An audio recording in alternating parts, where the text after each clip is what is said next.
I think that Clarence Thomas is an interesting character because he doesn't really speak a whole lot. I remember the congressional hearings on Clarence, the congressional, I guess, the Senate, confirmation hearings on Clarence. All right, don't date yourself now. I know, I'm getting old. Some years ago. That was probably 91, right? Yeah, I watched the whole thing, but go on. I was fascinated by Anita Hill and that whole sort of scandal. And since then, he's obviously sat on the bench and has voted, pretty much the same way in the past 20 years, and doesn't really speak a whole lot. I think, he's an interesting. There's a bunch of there's Ward Connolly, there's Clarence Thomas. There are black folks in this country who have made it. Absolutely. Off the backs of affirmative action. Of the backs of affirmative action, and I fought affirmative action. I fought the end of affirmative action in California and got arrested in 1998. Excuse me, when Prop 209 and which Ward Connolly was the head of the UC Reach at that time. So I think here's what I'll end with Clarence Thomas. There's a belief that white America thinks if you just pull yourself up by the bootstraps, you can make it.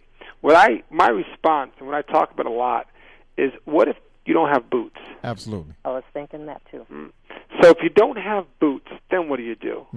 And so just because Clarence had boots, or Ward had boots, or Colin Powell had boots, or Barack Obama had boots, what if you don't have boots? So those are the folks that I care about the most, the people who don't have boots. And that's not just black people; there are white people who don't have boots. Absolutely. Right. Absolutely. So it's being compassionate for those people, not judging them because they're poor, because they're disenfranchised. Wealth has been passed down in this country. Absolutely. Generations and generations and generations. There's not black wealth in this country. There are black rich people in this country. That's true. Right? There's no wealty black families in this country. True. Not one. That's Bob true. Johnson is not wealthy. Bob Johnson is rich. Bob Johnson has one bad day in Wall Street. He's done. He's done. And even Chris Rock says the best. You have a bad summer and a drug habit. Your money's gone if you're in Black America. Right? Bill Gates have Oprah Winfrey's money. You're gonna jump out the window. Now, see, I asked you that question because I wanted to know what white people think about people like Clarence Thomas and Ward Connolly, because black people who are not Republicans straight up think of them as Uncle Toms. Handkerchief heads. Okay. My turn. They always seem to vote against black people, no matter what the cause is, the bill, whatever. They always side with, white folks, quote unquote. Well, see, to me, it's that Willie Lynch mentality. Are you familiar with Willie Lynch? Sure. Okay, it's that kind of mentality. I've got Mr. Charlie in my corner. He likes me because I'm ready to tap dance on command, right. And I want to stay in his good graces. But now you also have to understand, too, that when you say pulling yourself up by your bootstraps, you're right. Some of us don't have boots, and there are white people that don't have boots as well. Yeah. But we are the only race that who are in this country who laws were passed to make damn sure you did not get ahead, where you were forbidden to learn how to read, forbidden to learn how to write. All the other races and ethnicities that have come to this country, they all had the privilege to learn how to read, learn how to write. So we started off behind the 8 ball years ago, behind everybody else years ago. And that stuff has been passed on through our generations, younger generations, older generations, on and on. So we got a long ways to catch up. And this is what I don't understand, how blacks who have made it, and when I say blacks who have made it, there is no reason for any black college in this country to be going broke or begging for money when you got most of your rich people are athletes. And why aren't they reinvesting that money into the neighborhood? The 50 people that were shot in Chicago. Yes, white people look at that and say, well, that's a normal weekend for black people. But it's not. You got me? And had it been white people, you're right. The National Guard and everybody else would have been out there protecting every house. If they had to put a National Guard member in every house, it would have been there. Let me challenge you for 1 second on that point. All right. Okay? Because I work for a celebrity, we get this conversation. We get this comment a lot, right? All right. Poor people in this country give more money to charity than rich people do. Absolutely. And most of them are church-going people. Absolutely. They go to church, right? They give money to church. I'll agree. And some of them give 10% of their salaries to church, and that's, combined is more money than Bill Gates and Warren Buffett, and all the rich people give money to charity. Absolutely. So I actually don't look at the rich to help solve the problems. Right. I actually don't say, well, Kanye's from Chicago. Why isn't Kanye in Chicago? Kanye's doing his best. Mm-hmm. I can't judge Kanye. I don't know what his issue. He may be paying 30 people in his family and trying to take care of his family. And again, he's not wealthy. He's rich. Right. Right? So Russell Simmons is doing his best. Puffy doing his best. Jay-Z doing his best. I want to challenge us who say, what can we do? Because most of us think, Barack Obama became the president because of small donations, not because of big money. That's right. Right. Now, so if we flip it and say, okay, in Chicago, I'm actually, just because I'm broke doesn't mean I'm helpless. Right. Now, I do not want black people with money or black people with money, and let's say celebrities. I do not want rich people to fall into the MC Hammer syndrome. That's right. Let me take care of the whole damn neighborhood. No. I'm saying, black people, go to these colleges. Let these young black people see you speaking at these colleges. Show your face now that you've made it. You got me? And that's one pet peeve that I have about our president. Now, I can't think of one black college that our president has actually gone to like he has gone to white colleges and given a speech. Now, we understand why he hadn't done that and why he can't do that on a constant basis, because then it looked like he's catering only to black people, and he can't do that. But every once in a while, brother, come on, Mr. Obama, go to the Atlanta AU. Go there and give a speech, because these people are supporting you. But every time we see him go to a school or a college, it is always a white school. Yeah, and if you get the opportunity to tell Russell to talk to my president, tell Russell that the brother in Vegas said, go to the black college and give a speech, because, damn it, we need you to speak to our people. I agree with you on the speech, but let me just again challenge you on the president's commitment to HBCUs. Okay. Although it's politically challenging for the president to go and look black at black colleges, and we know that, right? That's what you're alluding to. Okay. The president has given more funding to HBCUs than any previous president before him. Right? So in 2010, he gave over $100 million to HBCUs, which is more than any president has given before him. Now, I would love him. We said to the president, go to a poor white community and talk about poor people. Uh-huh.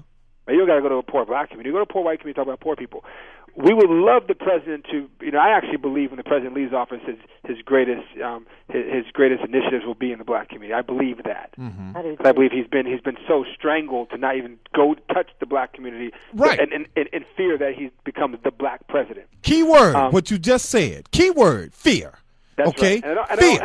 I don't think it's him. I think it's a political fear in terms of how that's what it is. You're absolutely right. But see, this is what. All right, I agree with you with the money that he has put into black colleges and all that, and I agree with you on that.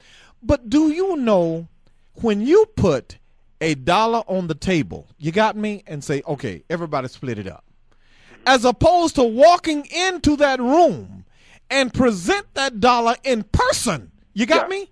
It has a greater impact simply because these people can see you. They can touch you. They see what you are. And that image, just the image itself. Do you know I cried like a baby when this man got elected? And it wasn't because he was here in Vegas. It was because of that damn image. Your money means a lot, yes, but it does not, and it cannot replace what your presence can do. Agreed. We're gonna agree on that. All right. I gotta jump, bro. So I'm gonna lose a girlfriend of 13 years who's waiting for me at dinner. Brother. Look, thanks for your time. You gave us an extra 15 minutes. We will be talking to you again, Admiral. Job well done. I'm happy to join you again. All right, brother. It was a pleasure talking to you. Learning and standing up. All right. Oh, do you have a website you want to plug? Sure. I'm the editor-in-chief of globalgrind.com, and if you want to follow my Twitter is just my name, which is Michael, and its last name is Skolnik. I've been tweeting a lot about, obviously, Trayvon and George and Zimmerman, and so if you don't care about that, don't follow me because you'll be quite inundated. You'll be greatly disappointed. I appreciate that. Have a great evening. All right, brother. You have a good one, and tell your girlfriend I'm sorry for taking her time. Thank you. Yes, thank her as well. All right, we're going to go to a break, and Emma, when we come back, you and I, we will reflect. Segregation, determination, All right. Amber, we are back. Amber, first of all, kudos to you for finding this young man. And honey, it was a fantastic interview. I like where his head is. I like what he's talking about.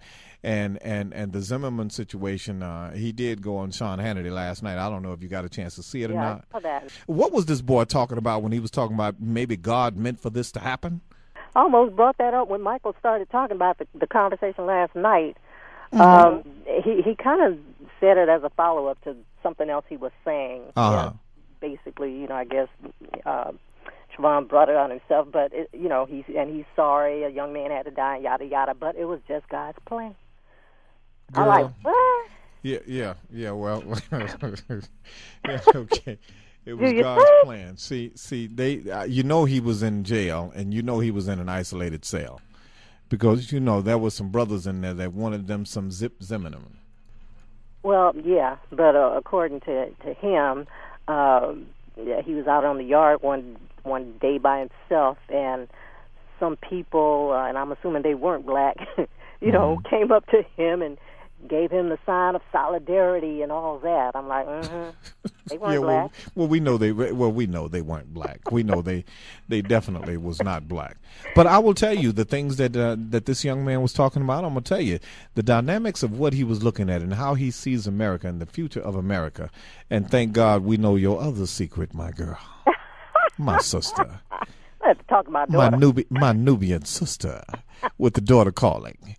Ain't nothing like putting a little cream in your chocolate. Ain't nothing wrong with that. Ain't nothing wrong with that, girl. I wasn't expecting her to call in. Well, I'm going to tell you, she called in and she exposed her mom. Look out, moms. She did me proud. I'm telling you, girl spoke very well. I'm telling you. But Amber, tell me now, what are we gonna do about the mythical Mitt Romney? I'm just gonna keep watching the circus.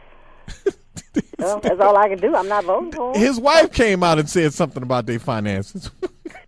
Did you hear that? I only caught part of it. She came out and said something to the effect, well, it ain't nobody's business. We've done all, we released all we're going to release. You might as well just shut up. What are these people hiding? Oh, God. What are they hiding? I don't know, but it could be some black kids that they've been taking care of, Hey, you never know. Yeah, you ain't kidding. But they can count on one thing. Martin Luther King, truth that is crushed, it will rise. Well, I can't quote him, okay? This is yeah, I got you. But you know the one I'm talking about. Truth what is buried will rise up. Well, yeah, that's right. It's just like putting yeast in dough when your mother used to make those wonderful cinnamon rolls. You put a little yeast in it. What will it do? It'll rise. That's right. Somebody gonna light that match in the dark, and everything gonna come out. You are not kidding. You are not kidding. But I will tell you, just like your daughter said, America is turning into the melting pot that most Americans have dreamed about, because it is going to get to the point where you won't be able to look at a kid and tell what he got in him. I mean, I saw, believe it or not, a Blackanese today. All right, man. Girl had a Chinese mother and a black father. Yeah, eyes just as tight, lips just as big, nose was flaring. I can relate. I'm telling you. Since my daughter put it out there. I'm telling you. I was like, well, look at this. Isn't this wonderful? But now I will tell you, we are going to get to the point to where is that America is going to be colorblind, because we're getting there. We're getting there already. Well, yeah, we're not going to have a choice. No, you won't have a choice. Not a choice at all. It'll all be right there. Now, we got 2 minutes left, and give me something. I need people to know that we are going to carry over this conversation about white privilege into our next hour on the internet, VANR. Mm-hmm. And I got a lot more Tim Wise for you. And I'm going to tell you, I look forward to the day to where is that America will be colorblind. It get to the point to where you cannot look at somebody and tell what ethnicity they are simply because they're mixed with all kinds of things. That's right. The most you're able to say is, I think she has some black in her. I'm telling you, and you know good and well, if it comes to America and if it's female, some brother somewhere gonna try to get with it. Okay. All right, look, every day above ground is a fantastic day. I want you all to keep up the faith. Go out and vote. keep in mind, we want to move this country forward and not take it backwards as the Republican Party want us to do.